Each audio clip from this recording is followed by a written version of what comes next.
Hello everyone, and peace be with all the righteous ones out there. I hope you're doing well. It's me, Sammy, again with another discussion. So we were talking about the disposal of Eritrea. We're moving through this journey of ours using the text. Before anything, I want to mention the text that we're using. We're using the history text. I would call it a history text, maybe a sociology text, a political text. We're using the text written by Mr. Walde Jesus Ammar, Eritrea, Root Causes of War and Refugees. That's the text we're using. For those of you who are new, and for those of you who have been keeping up with the series, welcome to you either way, and welcome to the text. This is a book that you can find on in PDF format online. One site that I know you can find it is daberi.org, DABERI.org, daberi.org. I'm pretty sure it's .org, or you can just Google it, Eritrea, Root Causes of War and Refugees, or type in Walde Jesus Ammar books. Perhaps you will run into this text. It's a masterpiece of a text written by a masterpiece of a man. So we were talking about the disposal of Eritrea, and meaning that what would be the situation, what would be the case for Eritrea post-Italy, because we got done with the Italian era. The British came in, they had a trusteeship over Eritrea, and now a decision needed to be made as to what would happen to Eritrea. What are we going to do with this place? So we went over Ethiopia's position. It was a joke of a position. Hey, I'll give you my views. So it was a joke of a position. It was Haile Selassie begging and pleading to give us what we own, what Ethiopia owns, return Eritrea, and also he mentioned Somalia, return Eritrea and Somalia back to its owners. We all know, those of us who are sane and educated know that that's a load of filth. That's not true, but that's what happened anyway. That's what Haile Selassie did for his own interests. I mean, the guy doesn't care. He didn't care about people. In any case, so the last thing we mentioned was that, so Mr. Walde Jesus mentions in an eloquent historian's answer to those wild claims, the wild claims of Ethiopia, Marjorie Purim had this judgment to pass in 1948. This was mentioned in the last discussion, but I'm mentioning it again. Marjorie Purim had this judgment to pass in 1948, the year that Palestine was stolen. So she said, the present emperor, Haile Selassie, it's in brackets, the present emperor has taken up the expansionist policy of Menelik in brackets. So the present emperor has taken up the expansionist policy, and his government is now claiming both the whole of the modern Eritrea and also Italian Somaliland as lost provinces. He's claiming the whole of Eritrea and Somaliland as lost provinces upon grounds that do some violence to history. Violence to history, she says. They do violence to history. The claim is based in the official document upon some rather indefinite references to early history and migrations, almost every sentence of which cries for comment or correction. That's Marjorie Purim.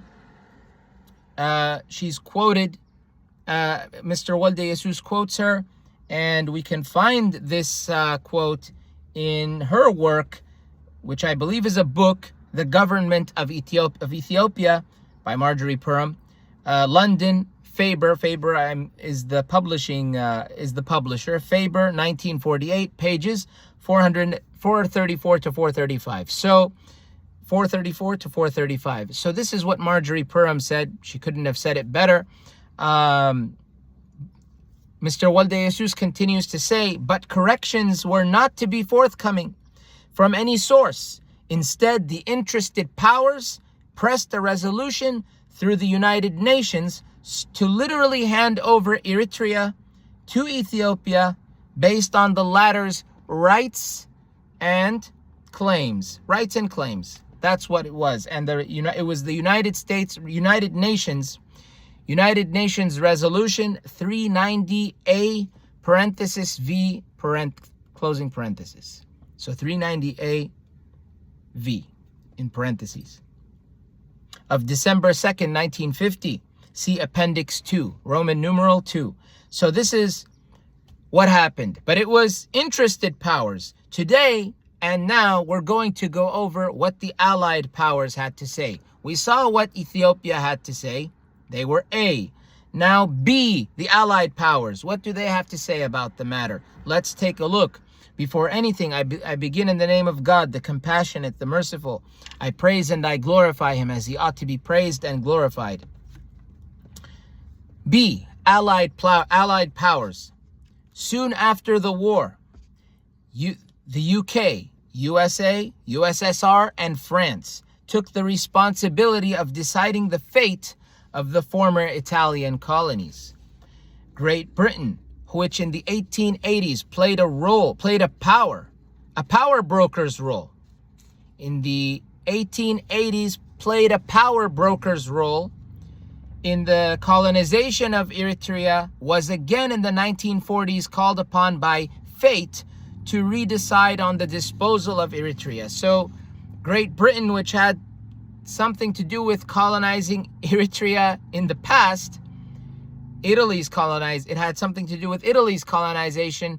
Now Great Britain was called again. She was called back by fate to redecide what would happen with this land, to make decisions for my people, for our people, my people, our people.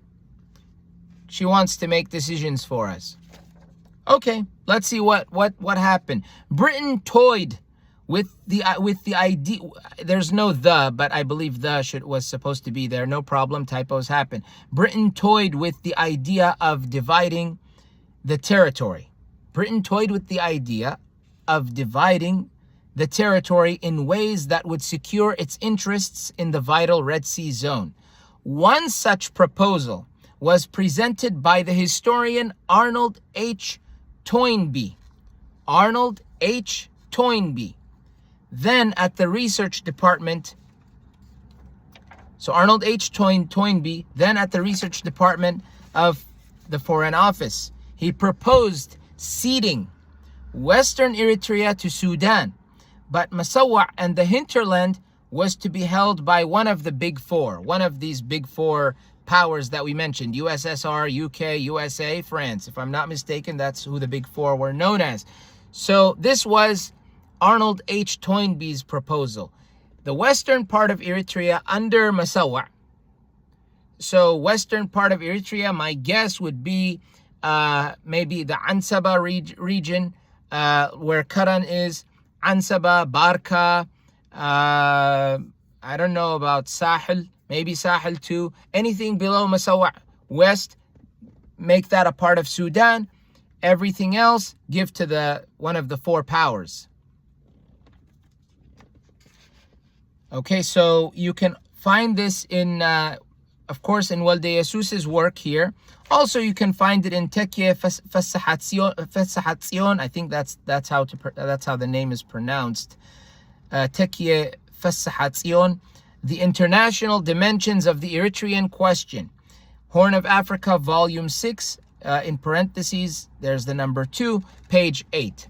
I believe that might be a journal in which you can find the article by Tekye Fassahatzion, if that's how it's pronounced. So, the British administrator of Eritrea, Stephen H. Longrig, by the way, wrote a book called A Short History of Eritrea. I actually hope to do a in the future, a history series, another history series based on that book. But I've been having a hard time getting a hold of who owns the rights to this text. Oxford first published his text, Stephen Longrig's text.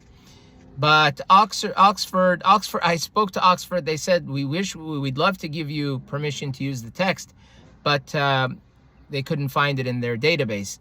They were the first publishers, and then it moved to what was known, I think, as the Greenwood Publishing Group.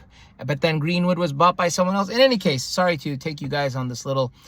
The point is, when I track down who owns the rights to this text, I will continue with, we may do a history lesson on Eritrea in order to further understand. This text does justice to the history, but in order to further explore Eritrea.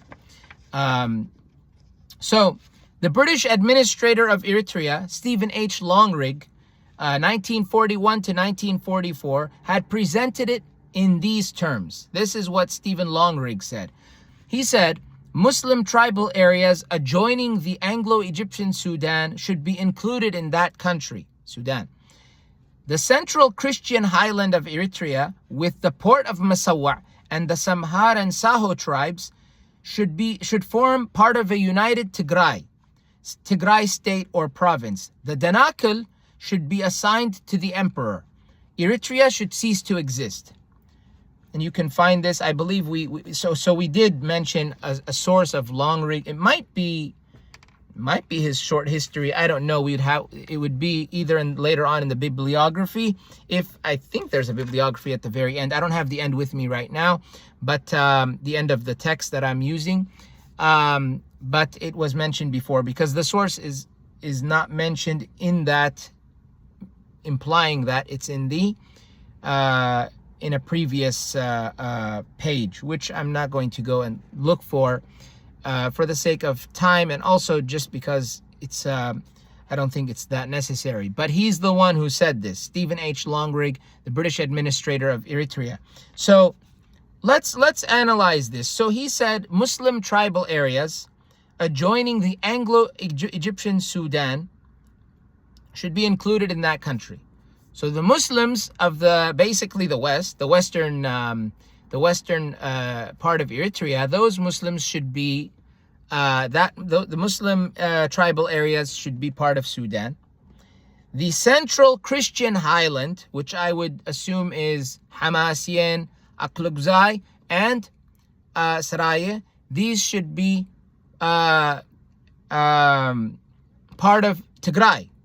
They should be ceded to Tigray and become a part of a united Tigray state or province. The Dankalia, the Afar area, should be assigned to the emperor. Oh, and he mentioned that not the Christian highland, along with the port of Massawa and the Samhar and Saho tribes, they should also be part of Tigray. The Danakil should be assigned to the emperor. Eritrea should cease to exist. Okay, so first of all, the Muslims being part of Sudan, maybe it would have worked, maybe it wouldn't have worked. I don't know. I don't know if it's ever been attempted before. Because my understanding is we were always tribes, sometimes under kingdoms, sometimes not. We were always colonized by someone. That's true. So I don't know. My guess is people would have gotten along. But the thing is, Eritrea became its own new identity. Well, okay, fine. He says Muslim tribal areas should be part of Sudan. Fine. Okay. The central Christian highland of Eritrea, as well as the port of Massawa. So Massawa, way up north, and the center of Eritrea, as well as the Saho and Samhar tribes, these groups should be part of Tigray. Now, we know that the Tigrinya of Eritrea and the Tigrinya Tigrayans of northern Ethiopia are the same people. Ethnically, they're the same people. They marry, they intermarry. They I mean, anyone can intermarry, of course, but they are part of the same culture, same language. I haven't seen anything to prove anything against that. They're essentially the same people. So that makes sense.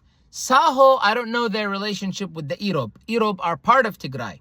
So the Saho and Tigray, I guess maybe they can, I don't know if they can make it work with the Irob, because they're not divided by anything other than the border. So if the Saho get along with the Irob, then I guess that makes sense. What I'm doing is let's pretend that this happened, okay?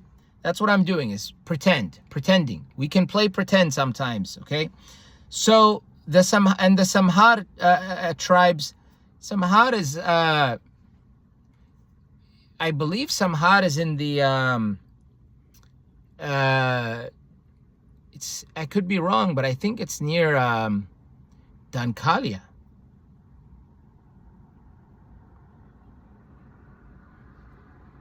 Or it's or it has I'm not sure, to be honest. But Samhar, so whoever's in Samhar, I'm not sure. I don't know if Tigray live there.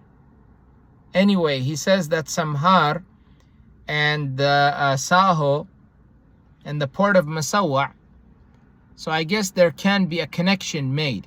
The connection that I imagine is a kind of, perhaps a slight L shape, like this, going down into Tigray. Okay, that's what I'm imagining. But he mentions also yes, and then the Danakil, which are the Afar, basically, they should be assigned to the emperor.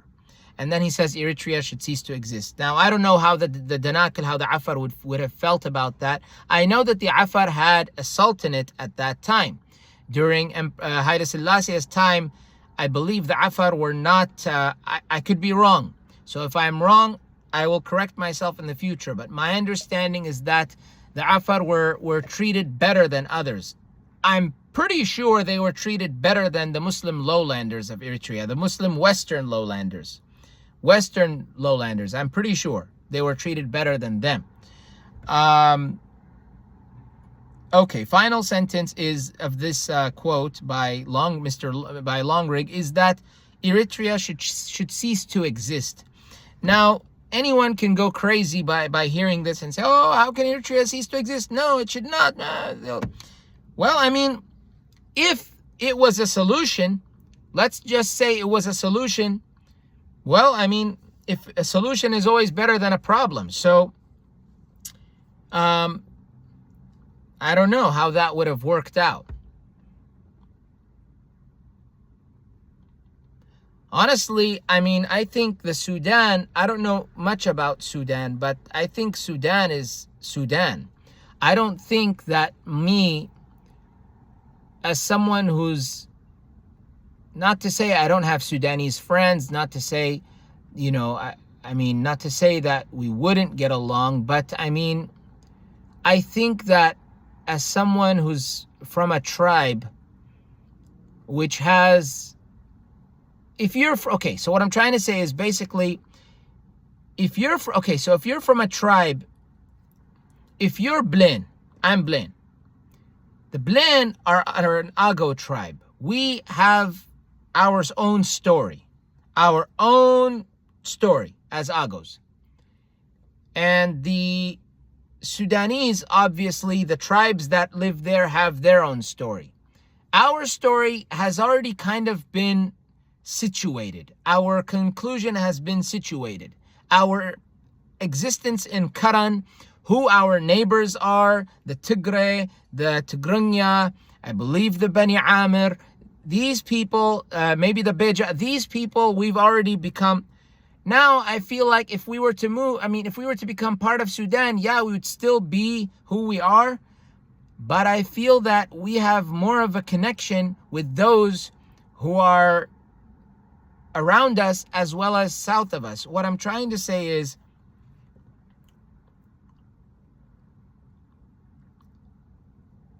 Sudan is just trying to make it clear. So I don't think that we would have connected. I don't think there would have been chemistry.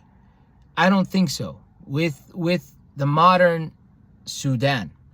I don't know about 500 years back, but I don't think there would be chemistry with them. You know, it's like, I feel that as, to be honest with you, as an Eritrean, as someone who grew up listening to the Tigray language, to the Tigrinya language as well, I feel that we are closer to Ethiopia than Sudan, due to Ethiopia having elements that are strongly similar to us. Sudan one might argue, but the Sudanese do too. I don't know though. I feel that it's less so. I feel that it's just less. It's just way less than us. So it's just, I don't think it would work. I mean, it just I don't know. I don't think it would have worked. So yeah, it just wouldn't work. I mean, we get along better. I would say we would probably get along much better with the Tigrinya. Not get along, but rather have chemistry is what I'm trying to say. I'm not saying we wouldn't get along with Sudanese people. That's not what I'm saying. I'm saying, I'm talking about chemistry. Would there be chemistry? You have to be with people that you have chemistry with. But throwing people everywhere, this doesn't work that way. You cannot just throw people everywhere. This is what happens in Ethiopia. Everything is so thrown around that nobody knows anything. Anyway, Tigray, for example, being united with its people, so the Tigrayans, and Tigrinya, so if you have a Tigrayan state, which I know that Kurama lived there, I know that Irob lived there, I know that Ago lived there, but if you have a Tigrinya from Eritrea uniting with Tigrayans, it makes total sense. Just like Afar uniting with the Afar of Ethiopia and Djibouti makes sense. They're the same people. Similarly, the Beja groups who have their fellow tribesmen are in Sudan, they would work with, that's their people. Similar, it's the same thing. So that makes sense. But when you want to bring someone from further deeper into Eritrea and you want to make him part of a country like Sudan, it doesn't work like that. I don't think so. As far as chemistry may be built, but I don't know, it just doesn't, I wouldn't want it. I wouldn't want it. Anyway, so I wouldn't want it. This is just my analysis. I don't know, it's thinking out loud. I wouldn't want it. I wouldn't want it. Let's just put it that way. Okay. We continue with Mr. Walde Jesus' text. The Greater Tigray state suggested here as the Greater Somalia project, so the Greater Tigray state suggested here as the Greater Somalia project, was aimed to be a British trustee for some time. In any case, the Colonial Office had among its documents a 1943 memo which stated the importance of using it, Eritrea, the importance of using it as a bargaining lever for the purpose of securing frontier rectifications should in no account be neglected. Again, the importance of using it, Eritrea, I'm going to say Eritrea just for the sake of clarity, the importance of using Eritrea, okay? Using it meaning Eritrea, but I'm saying Eritrea. The importance of using Eritrea as a bargaining lever for the purpose of securing frontier rectifications should in no account be neglected. We should not neglect using Eritrea. Eritrea is a strategic location, strategic place. They did not want to neglect using it to secure frontier rectification, border rectification. where to redraw the borders. And that can be found, Colonial Office, The Future of Italian Colonies, a memorandum to the Foreign Office, most secret. FO dot 372, I don't know what FO stands for, FO letter O dot 372/35414, April 21st, 1943. That is the source of that quote. The rectifications which interested Britain most concerned the Ogaden. The Ogaden. What is Ogaden? Ogaden is a tribe, in my understanding. It's a tribe, first and foremost. Yes, I know the region in Ethiopia, in eastern Ethiopia, is known as the Ogaden, but Ogaden is a tribe. It's a big tribe. If I'm not mistaken, it's found not only in Ethiopia, in modern day, what they call Ethiopia. Somalis are not part of Ethiopia. Do not call a Somali an Ethiopian. So, they're found in modern day, what is known as Ethiopia, the Ogaden. They're found, I believe, in Kenya. They're found, I believe, in Djibouti, and they're found in Somalia, as in the country that's known as Somalia. The Ogaden people, if I'm not mistaken. It's a big tribe.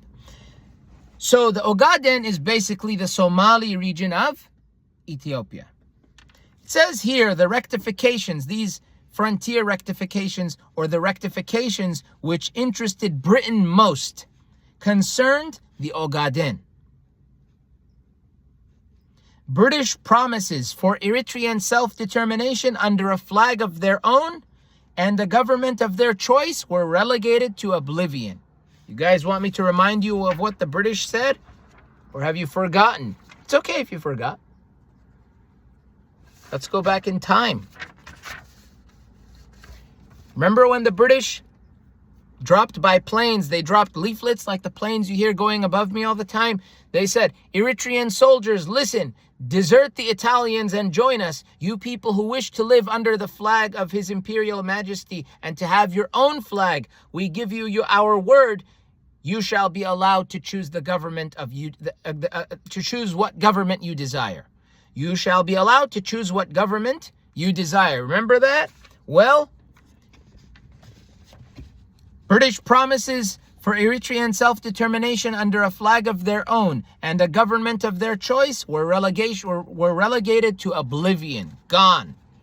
Those British promises were gone. What do you expect when the devil is telling you something? You expect him to keep his promise? That's what happens. The British were the ones that told the Eritreans. The Eritreans didn't go to the British and say, hey, we want our own flag and we want our own country. Unless maybe they did. I don't know. I don't remember seeing that in any text. Maybe there were Eritreans who said. I do know the Eritreans, they developed a political consciousness. So they did develop a concept of, hey, we the people, we have rights and we have a say. So maybe the British were referring to that as well, that, hey, you guys want something? Well, we got it. We'll make it happen for you. We'll make your dream come true. The British obviously were traitors, and they were not people of their word. Now, we have, the emerging powers, the USA and USSR, so the USA and the former Soviet Union, did not at first think of a definite solution for Eritrea. What interested them most was that any of the decisions of the former Italian colonies of Eritrea, Libya, and Somalia should not be more advantageous to the other. So what interested them most is that no one of these three places that Italy had control over, Eritrea, Somalia, and Libya, none of these places should have an advantage over the other in whatever they get. Okay? The Americans in 1945 proposed a UN trusteeship over Eritrea to be followed by independence at the end of 10 years. So the USA said, okay, the UN should be in charge of Eritrea for 10 years and then give them independence. Why? I don't know. And I don't believe it mentions why. But the US has its own interests. Why do you want to give us to the UN for 10 years and then give us independence? Why not just give us independence from the get-go? Why not just give us independence? Do you not trust us? Do you not feel that we know how to run ourselves? What is the situation here? Whatever the case, why is it that someone else is making decisions for us? Unfortunately, we didn't have a united front yet. We would later on, but it would be divided. They would be divided. We're gonna go over that later on, by the way. Not that far later. We're gonna see what happened in Eritrea. But why did others make decisions for us? Because we did not unite ourselves. We were not united ourselves. You see the importance of unity. We learned it. We learned the importance of unity as Eritreans. We learned it because we saw that we were fed up. We saw that what Ethiopia was doing. We saw that we have a common foe. We have a common adversary. We saw that these 9 tribes that we were living around, although despite the fact that we were different at one point, different in that we were forced to live together in one nation by Italy, but now we saw ourselves, but later we saw ourselves facing a common threat known as Ethiopia, and we got together and we started a revolution against Ethiopian aggression. Unfortunately, during that revolution, there were things that happened that should not have happened, but they did, sadly. But you see how things should be. You see how the importance of unity. There has to be unity, and there has to be a strong leader. People have to be together. I don't know, to be honest, right now. I don't think there's unity between Eritreans. The Higdefs will say, no, that's not true. We're united. Maybe you're united under your fake and demonic ideology, and maybe also the non-Higdef Sha'biya may say the same thing. We're not united. We're not united as Eritreans. Maybe we have similar desires, but if you give us our freedom, I don't think we'll be united. I think it's going to happen all over again. Like what meaning that people, I don't know if the word is squabbling, just squabbling and over power or whatever. I don't know if we have learned the lesson. Between people from different regions, between Muslims and Christians, I don't know if we've learned.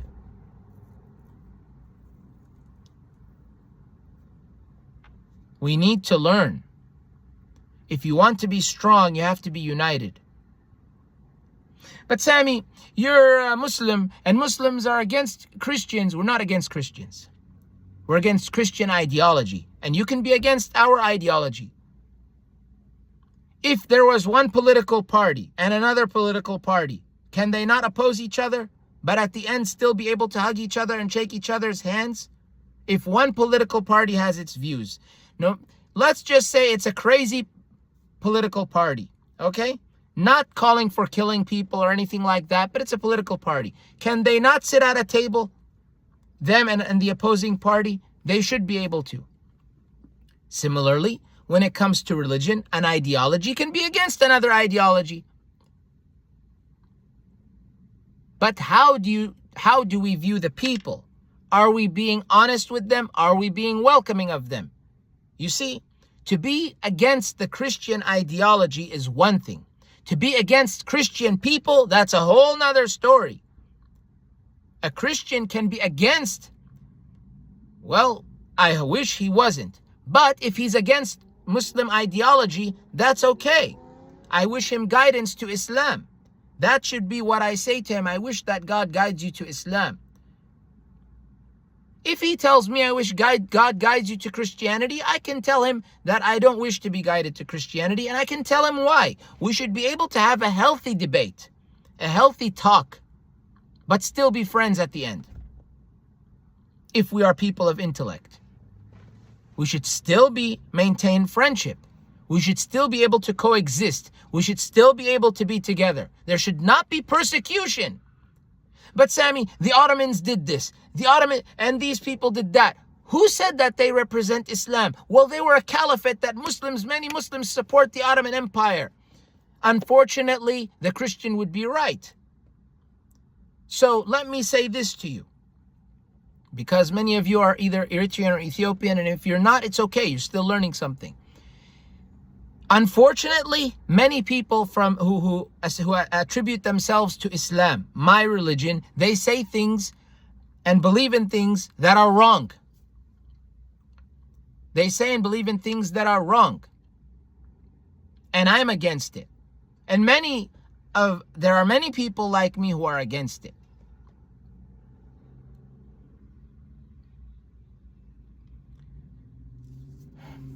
One of them being to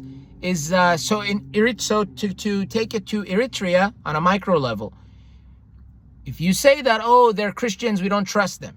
Why? Is it because they're Christian? Just because of that? What's the reason here? That you're forming this barrier. What is the reason? Did he do anything wrong to you? No. But yet he's from a different religion, so you feel powerful over him. I don't know if they've understood the concept, and I'll mention the verse from the Quran. Yes, the Quran, if you're going to say religion, keep it here, politics, keep it there. Religion, keep it here, politics, keep it there. That's not how it works in Islam. Religion encompasses politics. This is how it is. But with justice, not injustice, justice. So, the verse which is verse 256 of chapter 2 in the Quran says, there is no compulsion in religion. La ikraha fi din. There is no compulsion in religion. You cannot compel others to be a part of your religion. It doesn't exist. You cannot persecute people who don't follow your religion. You cannot mistreat people who don't follow your religion. You cannot be rude or have foul thoughts of someone who is not of your religion. If a Muslim commits injustice and a Christian commits justice, you cannot, and you don't know who committed what because you heard that something happened and a Muslim and a Christian were involved, you cannot automatically take the side of the Muslim just because he's a Muslim. The Christian could be the innocent one, and if he is, he's the one who's innocent. The Muslim's the one who's guilty. You have to be honest. This is the way of the prophets. If you're Christian, you would know that Jesus' way is the honest way. No? Isn't that the right way? Yes, to be honest. Jesus' way, John the Baptist's way, you guys call him John the Baptist, we call him John. In Arabic, Yahya, but his name is John, Johannes. So if John's way, the fair way, Israel's way, Jacob's way, the fair way, Joseph's way, the fair way, etc. Samuel's way is the fair way. Ephraim's way is the fair way. We follow Ephraim. He's the son of Joseph, and he was a good man. So this is how it works. There has to be justice. This is the concept of justice. If a person doesn't understand justice, fathi is justice. If you don't understand justice, you will not understand how to run a country. If you don't understand justice, whether you're Muslim, Christian, doesn't matter what denomination, whatever, Jew, Buddhist, if you don't understand justice, you will never be able to run a nation. You will always have problems, whoever you are.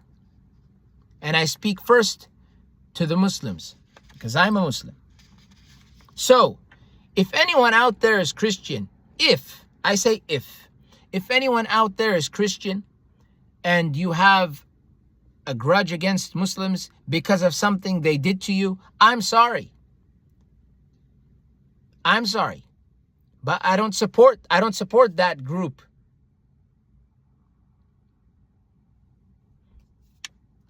I believe in working together.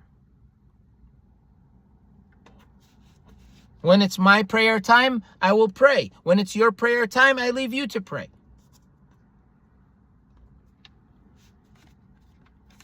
Anyway, so the Americans in 1945 proposed a UN trusteeship over Eritrea to be followed by independence at the end of 10 years. That's what the U.S. proposed in 1945. The USSR, the Russians, the USSR would accept any decision over the fate of Eritrea by the UK and the USA if Soviet trusteeship over Tripolitania were to be conceded. Meaning, if I'm not mistaken, if the Soviets would have a trusteeship over Tripolitania, which I think is either Libya as we know it or part of Libya. Forgive me for not having done research about that. So if the Soviets would have gotten trusteeship over Tripolitania, then they would have accepted any decision for Eritrea by the UK and USA. France is not mentioned. UK, USA. And then finally, France was afraid of any change in the colonial system and preferred Italian trusteeship over Eritrea. France preferred Italy be in control of Eritrea. Yeah, right. That's not happening. So in any case, we end at that. That's B. Next we're going to be talking about Eritrean actors. Eritrean actors, that will be C. Eritrean actors, and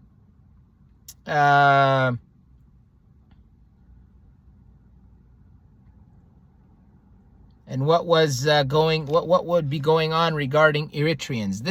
That one sparks my interest. I read this book about 2 or 2.5 years ago, and I can read this book so many times over again. You know, it's just it's very interesting. Of course, it's sad. Of course, you know, but there's very, you know, useful information in it that makes a person just, I don't know. It's for me, I find it intellectually stimulating. So it's but it's not about just about the intellectual pleasure we receive from knowledge. It's about how can we use this knowledge to make this world a better place? How can we use it to improve the world? Okay, in any case, that's all I have for now. That's what is said. I hope that, you know, we can come together as Eritreans. I hope that we can make the land, you know, a place that we control. No dictators, no fighting, we need to come together. We need to come together as Eritreans. It cannot be that, Eritrean Muslims, it cannot be this, Eritrean Christians. It has to be that we come together, and live together and make things work for ourselves,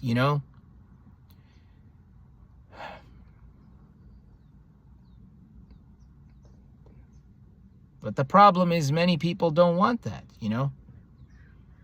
Many people don't want that. Those of us who truly and sincerely want to see a bright future for Eritrea should, we should be working together, We should be, somebody asked me the other day, and I want to mention this just to be clear. Someone asked me, if I'm not mistaken, the question was, should we be respecting other religions?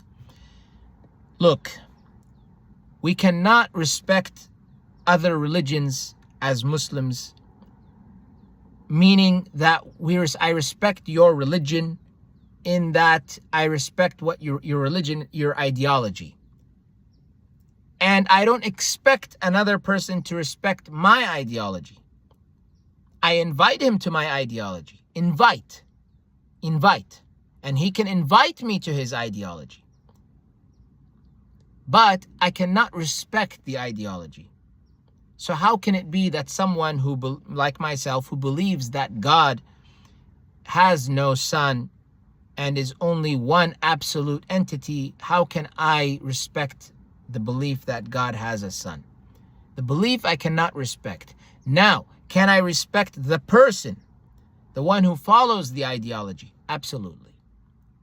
Can I eat with him? Absolutely. Can I invite him for dinner or for a feast or some celebration? Absolutely. Can he do the same? And what would be my, if he invites me to a function or to some feast or to some, can I go? Yes. If it involves something that is against my religion, I cannot be involved. I respect the invitation, the act of him reaching out, him or her reaching out to me. I respect the extension of the hand. But so there has to be an understanding of this.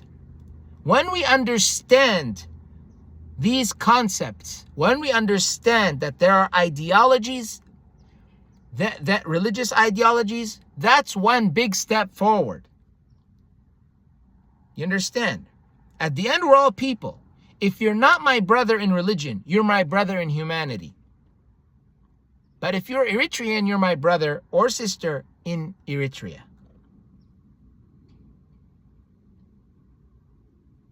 Did you guys understand? That means that we look out for each other. Well, what if someone's not Eritrean? Still. Not Eritrean, not Muslim in my case, because I'm Muslim, right? Still. That person is still a brother or a sister in humanity. This is how the world must work. This is what Islam teaches, justice. Christianity teaches the same thing. The social teachings of Islam and Christianity, they're the same. Do unto others as you want to be done unto you. So that's one step forward. The other step is accepting tribes and regions, which for me should be easier than the religious factor. It should be easier to accept different tribes and regions and that kind of thing. In any case, guys, so we'll meet again, God willing. That's what I have to say. I hope you guys are enjoying the program. I hope you guys are learning something. For those of you who are Ethiopian, I encourage you to, if you've already been listening, I hope you learned something. I encourage you to listen to more. If you don't want to listen to Sammy, you can read the text.